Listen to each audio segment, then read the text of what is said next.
Stand Strong by Nick Vujicic. Yuk sama-sama kita akan belajar, kita akan baca, dan apa yang dapat kita terapkan dalam kehidupan kita sehari-hari.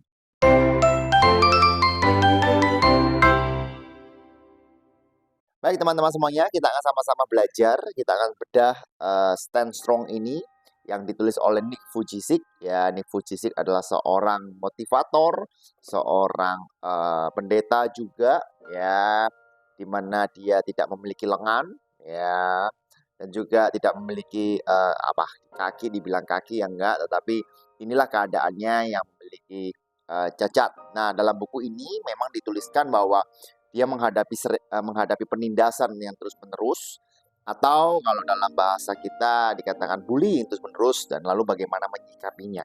Nah, buku ini diterbitkan oleh Gramedia. Buku ini adalah buku tahun 2014, ya, tahun 2014. Dan kalau Bapak Ibu melihat bahwa 2014 sekarang 2024 masih bisa dipakai, baik itu sebagai review atau catatan kaki yang mungkin bisa teman-teman pakai. Nah, terdiri dari 11 bab, ya, dan juga 180 halaman kurang lebih. Nah, bab pertama dimulai dengan tema yaitu kenapa aku, ya, kenapa engkau. Bab ini sebenarnya yang pertama ini menjelaskan saja bagaimana kondisi keadaan adanya wabah penindasan, dia katakan. Ya, jadi kalau teman-teman melihat ini, ya, ada tulisan kau bisa menghadapi segala bentuk penindasan dan hal-hal lain yang membebani dirimu. Jadi bab pertama ini menjelaskan bahwa penindasan atau bullying itu akan menjadi wabah, dan itu tidak bisa kita halangi, itu tidak bisa kita jaga, tetapi kita bisa menjaga dengan respon yang kita hadapi. Nah, buku ini sangat bagus bagi teman-teman yang mungkin mengalami yang namanya penindasan terus-menerus. Ya, terkadang membuat capek kehidupan kita gitu ya. Karena ya bullying kadang menyusahkan. Ya, baik itu dari segi fisik, ya, dari segi ras, atau bahkan dari segi agama. Ya, terutama kita yang di Indonesia, ya, mungkin juga fisik dan bullying itu, baik kekerasan itu terus terjadi. Nah, bullying di buku ini dituliskan menjadi dua hal. Yang pertama adalah bullying baik kata-kata, yang kedua udah bermain fisik. Ya, nah, buku ini menjelaskan bagaimana mengatasinya dan bagaimana untuk untuk menjaga diri kita dari kekerasan fisik. Nah, bab 1 dimulai dengan tema kenapa aku, kenapa engkau. Bab ini sebenarnya hanya lebih menjelaskan latar belakang dari buku penulisan ini. Kondisi Nick Vujicic yang tanpa tangan dan tanpa lengan, ya, perlindungan dan penindasan tidak ada dalam dirinya. Tapi dia bisa mengatasinya. Bagaimana caranya? Ya, ada 10 hal yang dijelaskan dalam bab pertama sebenarnya itu untuk melanjutkan bab 2 sampai dengan bab 11, yaitu mengetahui siapa dirimu. Kalau kita kenal siapa diri kita, meskipun kita dibully, ya, kita percaya bahwa itu tidak akan tertanam dalam hati kita. Yang kedua yaitu bertanggung jawab atas perilaku dan kebahagiaanmu sendiri. Nah, saya suka ini, ya, karena mau tidak mau yang namanya masalah, yang namanya bullying, yang namanya penindasan tidak akan pernah berhenti.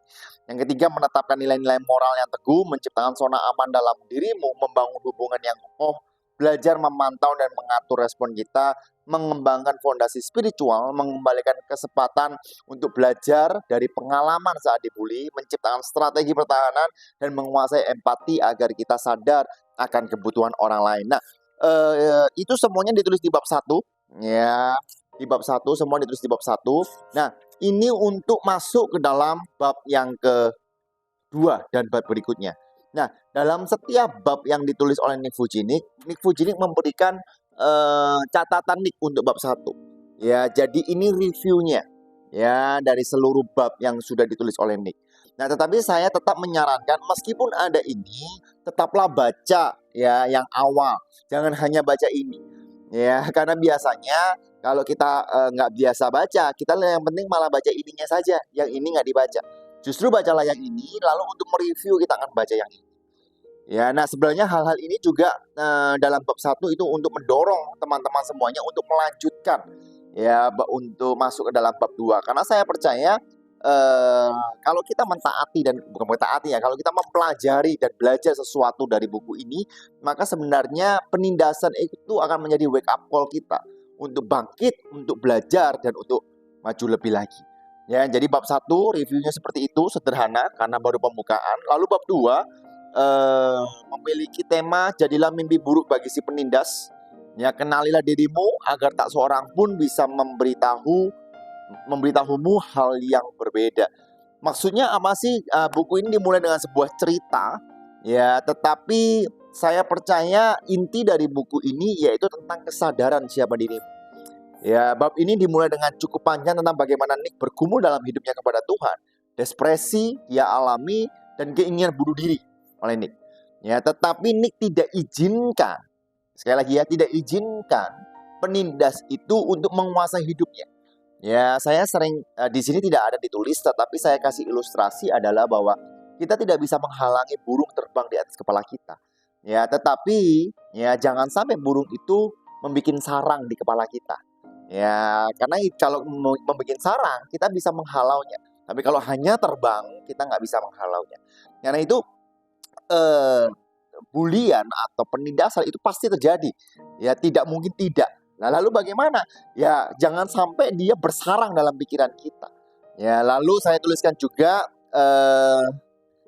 justru karena Nick berjuang dan bertahan dan mengenal siapa dirinya, dia mendapati kehidupan yang luar biasa. Nick punya anak, ya, dan juga memiliki istri yang begitu cantik, dan anak dan istrinya normal, ya, dan dia mengalami kehidupan yang tidak pernah ia bayangkan sebelumnya. Nah, lalu bab ini menuliskan cukup panjang yang berhubungan tentang menerima diri sendiri yang saya tidak akan jelaskan. Ya, saya yakin kalau teman-teman beragama, ya, saya agama Kristen, ya, saya tahu bahwa saya adalah ciptaan Tuhan, saya adalah diciptakan serupa dengan gambar Dia, saya berharga di mata Tuhan, ya, saya biji mata Tuhan, saya lebih daripada pemenang. Nah, itulah yang harus saya pegang. Ya, saya tidak akan izinkan siapapun menilai diri saya, karena yang dapat menilai diri saya hanyalah diri saya sendiri dan juga Tuhan, Sang Pencipta. Ya, jadi bab 2 ini membahas tentang penerimaan dirimu. Nah, dari sekian banyak bab 2 ini paling panjang, tapi saya nggak akan review panjang karena saya harap teman-teman semuanya membacanya. Ya, jangan sampai tidak membacanya.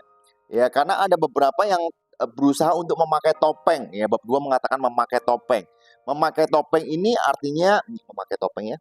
Ya, memakai topeng ini artinya kita berusaha menjadi orang lain, gitu ya. Seharusnya itu bukan diri kita, tapi kita berusaha menjadi orang lain. Apakah itu baik? Ya, tentu saja dia katakan bahwa itu tidak baik.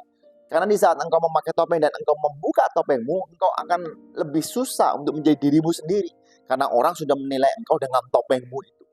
Jadi, jadilah dirimu sendiri, ya. Kalau engkau dibully dan sebagainya, ya engkau nggak bisa melarang mereka, tapi jangan biarkan mereka untuk menghancurkan engkau. Ya, dari bab 2 ya ditulis seperti itu. Nah, seperti biasa juga setiap bab ya ada catatan Nick untuk bab 2. Ya, lalu saya akan lanjutkan untuk bab 3. Bab 3 yaitu milikilah. Ya, bertanggung jawablah atas hidupmu sendiri agar si penindas tidak memiliki kuasa atas dirimu. Nah, justru ini dengan tanggung jawab yang nomor 2 hampir sama. Tetapi ini dimulai dengan statement yang bagi saya cukup menginspirasi. Ya, dituliskan seperti ini. Tak akan ada orang yang bisa mengubah siapa dirimu sebenarnya. Kau bisa memotong lidah seseorang, mencukil matanya, dan menyumbatkan telinganya supaya dia tidak bisa mengecap, melihat, atau mendengar. Tetapi hal itu tetap tidak mengubah pribadi yang ada di dalamnya. Jadi ini sebenarnya sangat menciptakan, menginspirasi kita, karena semua manusia bisa mengatakan hal yang buruk tentang kita. Ya, ada kita ataupun tanpa kita. Ya, dia bisa mengatakan, tetapi tidak ada yang dapat mengubah pribadi. Nah, saya suka ini teman-teman semuanya karena memang it's true. Ya, dia membuat analogi yang sangat luar biasa, yaitu tentang mengendarai mobil. Ya, ada yang pertama, duduklah di kursi kemudi, lalu ada tentukan kemana engkau pergi, ya, lalu ada isi tangki bensinmu, oper persneling dan injak pedal gas, ya, periksa kaca spion dan GPS. Nah, ini analogi-analogi yang dipakai untuk menjelaskan kita bahwa kita sebenarnya yang bertanggung jawab untuk mencapai tujuan kita.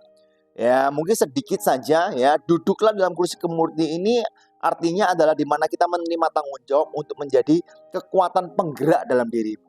Jadi jangan melihat orang lain, tapi menjadi penggerak dalam dirimu. Yang kedua, tentukan kemana kamu akan pergi. Ya, jangan jangan jangan meminta orang lain untuk menentukan dirimu atau memaksa dirimu, tetapi, tentukan kemana engkau akan pergi. Ya, lalu yang ketiga, isi tangki bensinmu. Ya, ini adalah tentang, eee, mencari tahuan apa yang membuat motormu berjalan, apa yang membuat kamu senang, apa yang membuat kamu begitu semangat, apa yang membuat kita semangat dan bergairah. Nah, itulah untuk kita bisa mengisi tangki tangki bensin kita. Tapi nggak hanya itu, tapi oper terus dalammu, lakukan, just do it. Ya, kalau memang itu visi dan tujuanmu, lakukan. Ya, percaya dirilah, Tuhan beserta engkau. Ya, lalu periksalah kaca spionmu atau GPS-mu. Lihatlah cermin, ya, lihatlah kaca spion, teruslah lihat cermin, lihat ke belakang. Jangan lupa masa lalumu, ya, lihat lihat GPS-mu dan pastikan bahwa engkau berada di jalan yang benar. Saya suka analogi ini, ya. Jadi analogi seperti orang mengendarai mobil, ya, sehingga kita mudah mengingat gitu. Ya, lalu yang keempat, ya, bab yang keempat yaitu pilihlah jalanmu. Ya, pilihlah jalanmu, tetapkan jalur hidup dan berdasarkan nilai-nilai teguh yang tak akan tergoyangkan oleh siapapun. Nah, bab ini menuntut kita untuk mendapatkan jalur yang akan kita hadapi dan haruslah kita dasari dengan nilai-nilai yang tak tergoyahkan oleh siapapun. Nah, kebetulan karena Nick Vujicic adalah seorang pendeta, ya, dan saya juga percaya bahwa buah roh itulah yang harus menjadi value atau nilai dalam kehidupan kita. Ya, ada kasih, ada damai sejahtera, ada kesabaran, ada kebaikan, ada sukacita, dan sebagainya. Nah, ada sedikit masukan dari bab ini. Yang pertama adalah sebenarnya saya nggak tahu apakah Nick Vujicic yang salah menulis ataupun dari pihak Gramedia yang salah menulis. Sebenarnya bukan buah-buah roh, tapi buah roh gitu ya. Kalau di Alkitab, Galatia mengatakan buah roh. Ya, it's not fruits, it's fruit. Ya, jadi menjadi sebuah kesatuan. Tapi saya menangkap juga apa yang dimaksud oleh Nick Vujicic. Karena kalau dikatakan buah roh mungkin susah untuk diterima karena di sini ada buah kasih, buah sukacita, buah kebaikan, buah damai sejahtera, sehingga dituliskan buah-buah roh untuk mempermudah. Tapi terlepas dari itu, nilai yang dimasukkan adalah nilai yang positif, yaitu supaya kita memiliki buah ini dan kita menghidupi buah ini. Ya, dan ini menjadi pegangan dalam kehidupan kita. Ya, jadi bab 4 ini, pilihlah jalanmu, ini justru fokus semuanya dengan buah roh, lalu langsung ditutup. Jadi setelah penguasaan diri, lalu langsung ditutup. Nah, ya, yang kelima, jadi video kali ini saya hanya bahas sampai yang kelima, lalu minggu depan, ya, saya akan bahas yang ke-6 sampai dengan ayat ke-11. Ya, lalu saya akan juga berikan kepada teman-teman semuanya, yaitu mengenai tulisan saya, ya, mengenai book ini. Jadi saya juga menulis di Google Docs, dan teman-teman bisa buka, gitu ya. Yang ketiga adalah ciptakan zona amanmu. Ciptakan zona aman, ya. Bangun kekuatan dan rasa aman dari dalam dirimu agar kau kebal terhadap penindasan. Nah, bab 5 ini unik ya teman-teman semuanya, karena dia mengatakan bahwa kita harus memiliki zona aman. Zona aman itu di mana kita frustasi, di mana kita stres, di mana kita mengalami masalah. Lah, kita harus tahu di mana kita melampiaskannya. Jadi dimulai dengan ada seseorang yang memberikan kesaksian, yaitu dia sangat suka dengan musik. Sehingga di saat dia mengalami penindasan yang begitu luar biasa, dia kembali ke zona amannya, yaitu bermain musik. Dan di saat dia bermain musik, dia dapat mengingat lagi tujuan hidupnya. Kalau Nick Vujicic, yaitu dia suka dengan public speaking.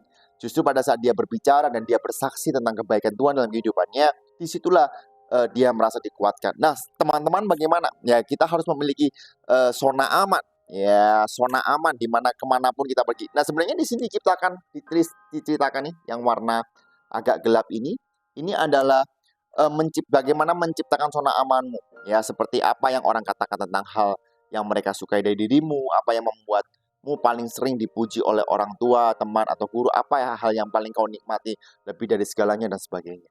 Ya, nah, kalau saya pribadi, milikilah zona aman lebih dari satu. Jadi saya memiliki zona aman. Yang pertama yaitu saya suka untuk membaca, suka berbicara, ya, saya suka bertemu dengan orang, ngobrol, ya, itu zona aman saya. Saya suka ngopi, ya, saya suka nge-gym teman-teman. Jadi di saat saya mengalami adu suntuk dan sebagainya, ada penindasan, ya saya tinggal pergi ke gym. Ya, di saat saya berolahraga, saya bisa refresh, tentu saja dengan mendengarkan lagu-lagu rohani, ataupun saya juga membaca firman dan sebagainya. Bahkan membaca buku-buku yang menguatkan ini termasuk zona aman saya. Ya, jadi itu book review dari Stand Strong ya, bab 1 sampai dengan bab 5. Nah, minggu depan kita akan bahas bab 6 sampai dengan bab 11. Kita mulai dari bangun para pendukung. Nah, bagaimana menurut teman-teman semuanya mengenai buku Stand Strong ini? Ya, bagi saya ya, Stand Strong ini layak untuk dibaca. Saya nggak tahu harga di sosial media berapa, cuman kalau di sini Gramedia menjual harga 68.000 dan sampai sekarang masih banyak dijual. Fujinik ya, saya yakin teman-teman kalau mau lihat biografinya, teman-teman bisa klik di link atas ya untuk kesaksian di Fujinik. Nah, bagaimana teman-teman dengan review dari Stand Strong? Leave the comment below.